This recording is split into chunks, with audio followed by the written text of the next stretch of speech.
कि 2013 में मैं जनक राम को इस भारतीय जनता पार्टी में लेके आया था।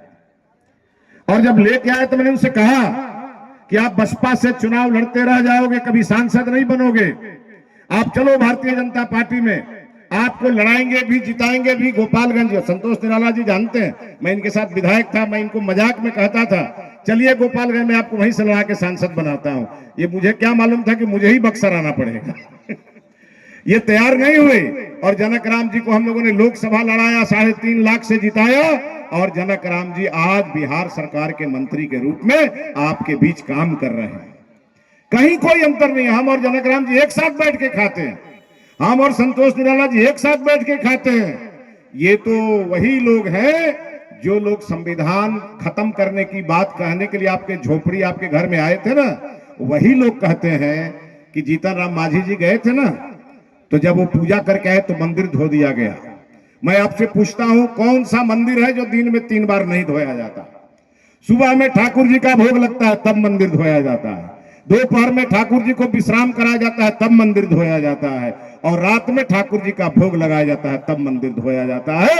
ये लोग कह कह करके वोट बैंक की राजनीति करते हैं और समाज को बांटने का काम करते हैं। ऐसे लोगों से आपको सावधान रहने की जरूरत है। और ये जो सनातन धर्म है, आप किसी भी धर्म को मानिए, कोई ऐतराज नहीं, लेकिन किसी धर्म पर उंगली उठाने का अधिकार किसी को नहीं है। ये सनातन धर्म क्या सिखाता है? एक तरफ बाबा साहब भीमराव अंबेडकर इस देश में जब बौद्ध धर्म का प्रचार कर रहे थे तो उसी समय सनातन का भी प्रचार हो रहा था। और प्रचार की सबसे प्रमुख बात क्या थी? एक समय था जो 14 वर्ष की आयु में आदि शंकराचार्य जी ने कुछ नियम बनाए और उन्होंने कहा अगर ब्राह्मण के भी महिला का कभी अगर उनका बच्चा का जन्म होगा तो उस कमरे में कोई दूसरी नहीं जाएगी, उसमें कोई जाएगी तो चमैन जाएगी, बाकी कोई नहीं जा सकता। और बच्चा पेट से बाहर आएगा, जमीन पर गिरेगा, तो उसका मां को बच्चे से अलग करने का जो नार काटने की जो पद्धति है वो कोई काटेगी। तो उस समय की सबसे बड़ी सर्जन कौन थी?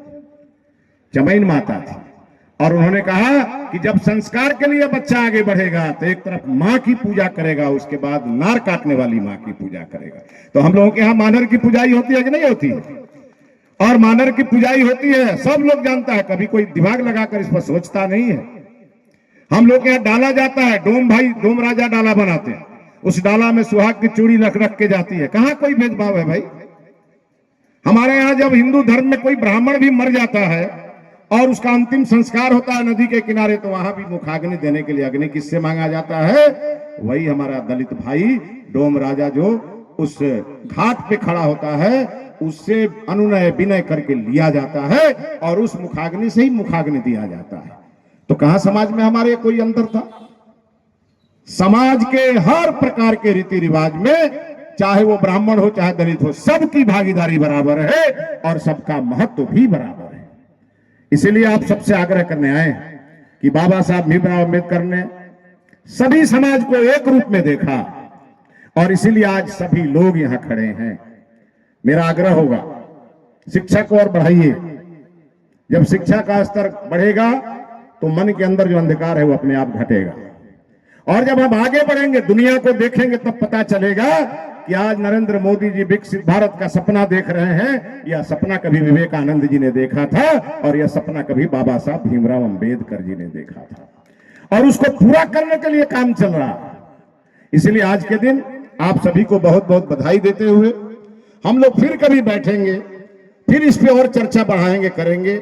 संतोष निराला जी को बहुत बधाई देते हुए कि आपने मुझे इस अवसर पे बुलाया और आगे भी बिना कार्यक्रम के भी कभी कभी बुला लिया करिए, तो हम और आप साथ बैठेंगे।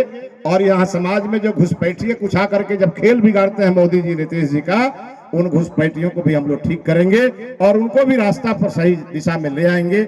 इसी आशा और विश्वास के साथ आप सभी को बहुत बहुत धन्यवाद। और फिर मेरे साथ एक बार नारा लगा दीजिए, बाबा साहब भीमराव अंबेडकर अमर रहे। बहुत बहुत धन्यवाद।